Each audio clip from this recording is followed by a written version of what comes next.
Bharat 150% tariff વસૂલે છે તો Canada કરે છે ઉઘાડી લૂંટ. ટ્રમ્પના ટેરિફ વોર વચ્ચે વ્હાઇટ હાઉસનું નિવેદન. અમેરિકા વિવિધ દેશો પર ટેરિફ લાદવાના નિર્ણય પર ઝડપથી કામ કરી રહ્યું છે. મંગળવારે વ્હાઇટ હાઉસમાં વિવિધ દેશો દ્વારા અમેરિકા પર લાગુ ટેરિફ મુદ્દે ચર્ચા થઈ હતી. આ ચર્ચામાં ભારત અમેરિકન આલ્કોહોલ પર 150% અને કૃષિ પ્રોડક્ટ પર 100% ટેરિફ વસૂલી રહ્યો હોવાનો ખાસ ઉલ્લેખ થયો હતો.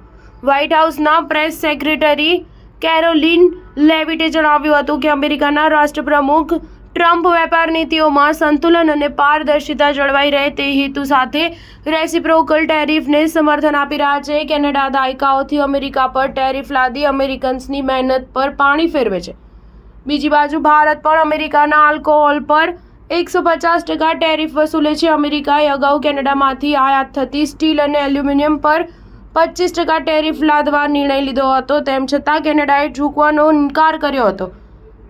અમેરિકાએ ટેરિફનો બીજો બમણો કર્યો હતો.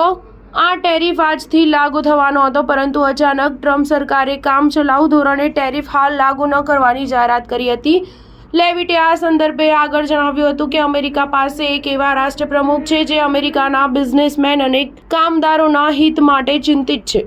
જો તમે કેનેડાને ધ્યાનમાં લો, તેણે અમેરિકાના પનીર અને બટર પર 300% ટેરિફ લાદ્યો છે. જાપાન અમેરિકાના ચોખા પર 700% ટેરિફ વસૂલે છે. ભારત પણ કૃષિ પર 100% અને આલ્કોહોલ પર 150% ટેરિફ વસૂલી રહ્યો છે. સ્ટાર ન્યૂઝ 7 હંમેશા સચ્ચાઈની સાથે.